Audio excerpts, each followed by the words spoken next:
इस बिजनेस को शुरू करने के लिए सिर्फ दो ही चीज़ चाहिए, बेसन और तेल।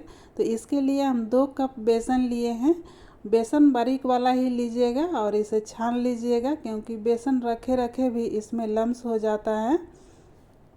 बहुत से लोगों को लम्स नहीं समझ में आता है कि बेसन में लम्स क्या होता है। तो देखिए, बेसन में ये जो गोल गोल हो गया है उसी को लम्स बोलते हैं। और इस तरह से छान लीजिएगा तो ये हट जाएगा। ये बेसन ही रहता है, कोई कीड़ा वगैरह नहीं रहता है। और इस तरह से हाथ से इसे दबाकर भी हटा सकते हैं। जब इसे छान कर लीजिएगा तो घोल जो है बहुत ही जल्दी तैयार हो जाता है।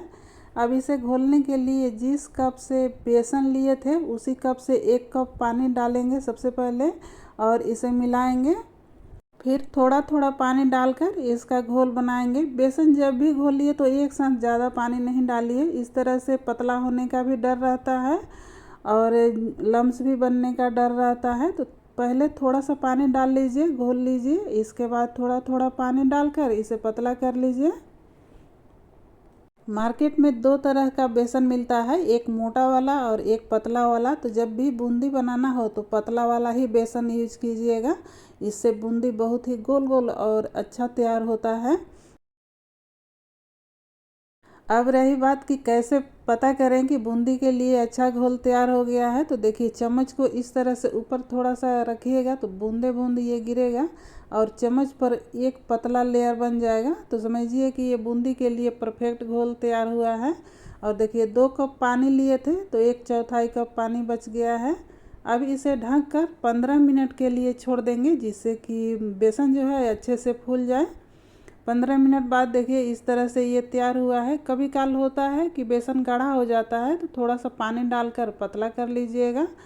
अब 2 कप हम बेसन लिए थे तो इसमें 2 चुटकी ही मीठा सोडा डाल लेंगे, बेकिंग सोडा। इससे ज़्यादा यूज नहीं कीजिएगा, ज़्यादा यूज कीजिएगा तो फिर बूंदी जो है अच्छा नहीं बनेगा। इसके बाद इसे अच्छे से मिला लेंगे। इसे तलने के लिए तेल को पूरा हीट गरम कर लेंगे, जिस तरह से पूड़ी बनाते हैं या भटूरा बनाते हैं उस तरह से।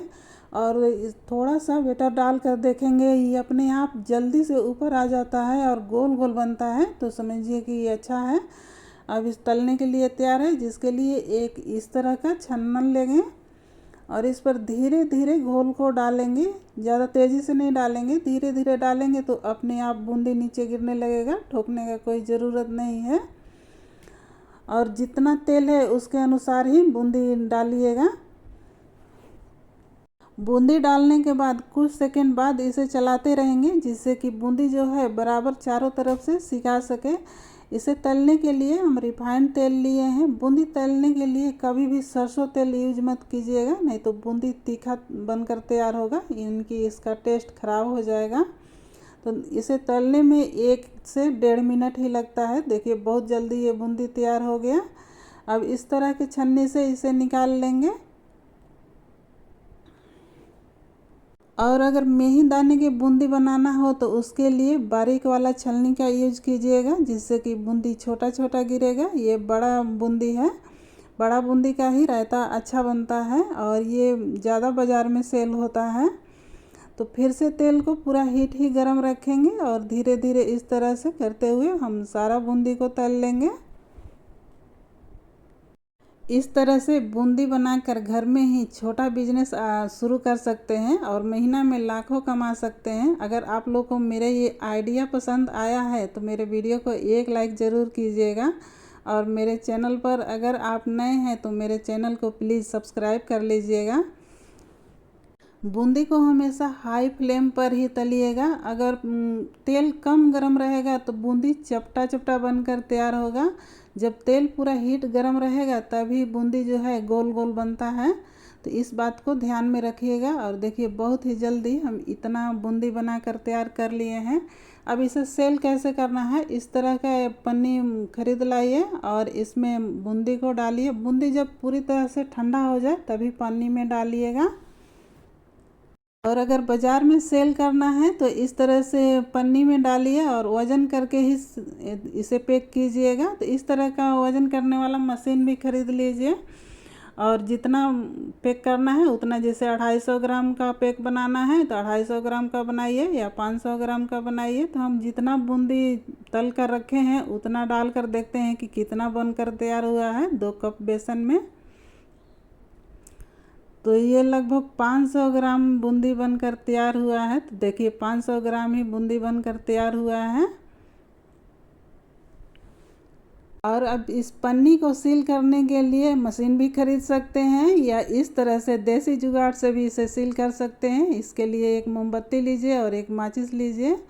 ये है सील करने का पुराना तरीका। पहले इतना इलेक्ट्रॉनिक सामान नहीं था तो इसी तरह से लोग काम चलाते थे। तो देखिए इस तरह से मोमबत्ती को जला लीजिए और मोमबत्ती को ही थोड़ा सा पिघलाकर इस तरह से स्लेब पर गिराइए और ये मोमबत्ती को चिपका दीजिए। देखिए इस तरह से हम लोग पहले करते थे।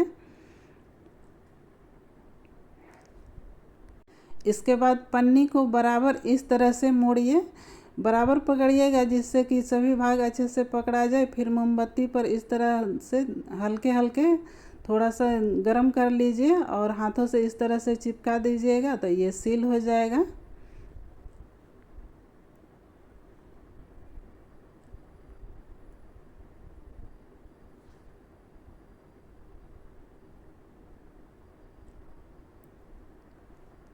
इस तरह से इसे बाज़ार में सेल कर सकते हैं और जितना क्वांटिटी में बनाकर सेल करना है उस तरह से सेल कर सकते हैं, या घर में भी इसे 1 से 2 महीने तक रख कर खा सकते हैं।